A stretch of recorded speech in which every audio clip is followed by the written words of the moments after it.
gets hurt and there's surgery and they go to the hospital and they can't work for 6 months, and if it's your fault of your house of something bad that happened, you got to pay for all of it. So your first line of defense is the regular policy that you have on the house with the liability that's there. Then your umbrella kicks in an additional $1 million, again to $5 million. You get to pick that number based on price and what you want.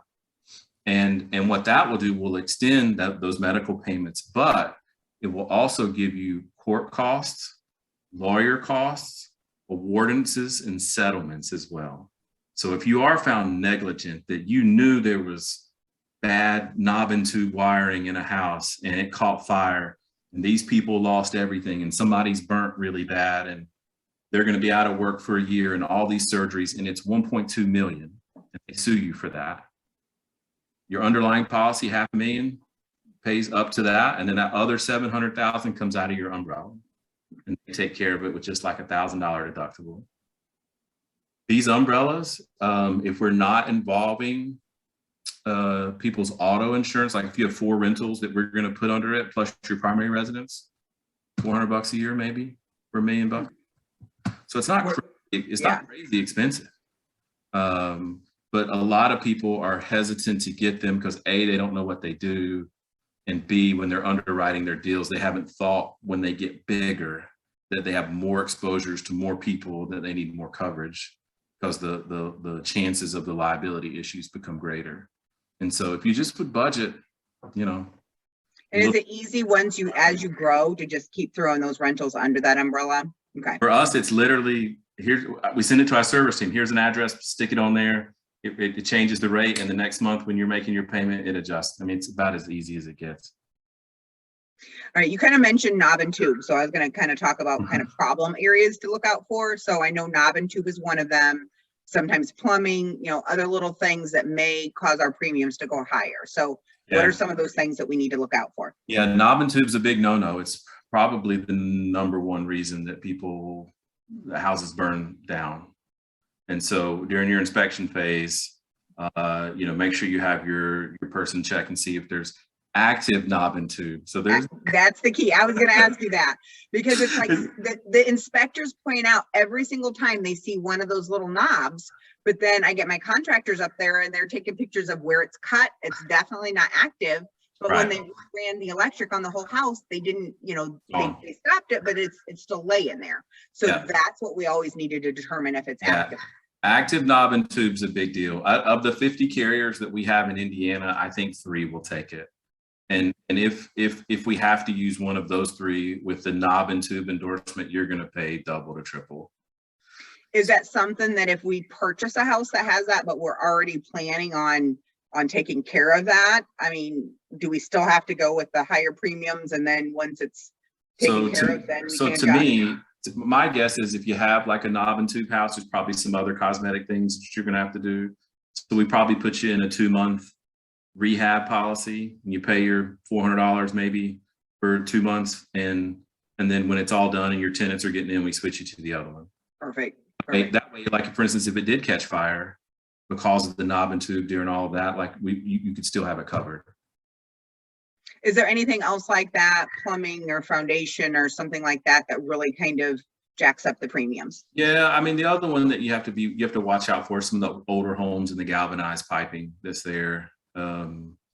Insurance covers just general rules of thumb. I mean, it's hard to get into the weeds on something like this, but things that are sudden and accidental are usually covered by insurance. Things that are routine maintenance or neglect are not.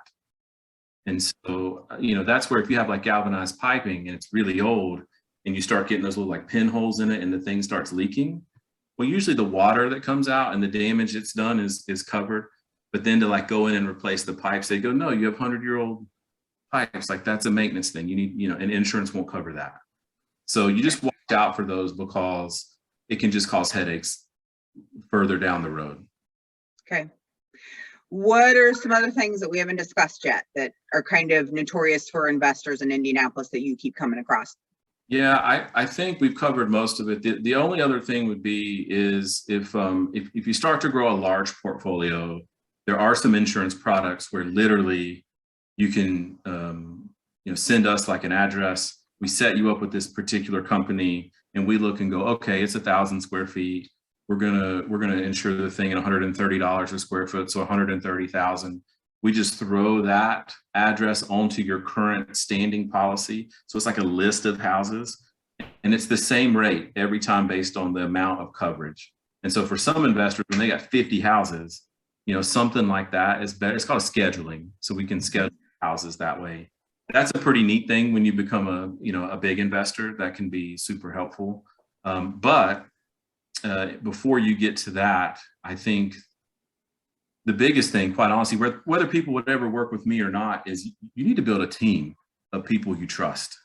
When I was an out-of-state investor for Raleigh, North Carolina, so I used to live there. I moved to Indiana. My parents passed away. I inherited 2 houses. I rented them for a few years. I had to find, a company that would rent them out for me and collect the rent, or if there were issues, or send out and when it was time to sell it, I had to find and I'm doing that all the way from here. And I felt the pain of not knowing really who I was working with there. And I felt like at times I was taken advantage of, that the property manager would send out an electrician to change out the electrical socket. And it was $600. I'm like, how is it $600? That's crazy. They're sorry, that's just the way it is. So building a team that you trust and that you can use over and over each time is so important. It's so important because these are investments, right? These are assets, and having them taken care of properly, from maintenance to insurance to people that will help you vet your deal, is just such a big deal. So build your team, work with people you trust, and keep going back to that over and over again. Yep. And Ted is definitely one of the people that I trust. I mean, and honestly, I've been sending investors to him for a while and haven't done the trigger myself, which we're switching our insurances. But, I put everybody else, throw them under the bus first, make sure you give them good service. I'm like, okay, you did good with them. I guess I would trust you with my business too. But seriously, Ted is one of those good people on your team. And like we talked about at the beginning of the call, he's not just your insurance guy. He's an investor himself. He can talk to you. He can speak about Indianapolis. He can, tell you the different pitfalls in different areas of Indianapolis that need extra insurance. So I think it's just a great thing. So, and you talked, just one more time, give us a plug for Goosehead and all the products it has. And you're welcome to go ahead and give your contact information as well. So tell us a little bit more about Goosehead. Yeah, sure. So obviously we do rental insurance, all different kinds. We do multifamily, commercial. Believe it or not, we actually do probably more than half of our business is people's primary residence, home and auto insurance, that kind of thing, business insurance. We can, if you need to insure it, we can handle it. So we like to be a one-stop shop. We're in every state but Alaska and Hawaii. So a lot of investors have said they love that, because if they move to other markets or they want us to look at where they live, we can help with that as well. The best way to get hold of me, our phone number here is 317-343-4774. And then my email is just my name, Ted.King at goosehead.com. Awesome. Thanks very much for hanging out with us today, Ted. Always just learn every single time I talk to you. So I appreciate you and all that your team does.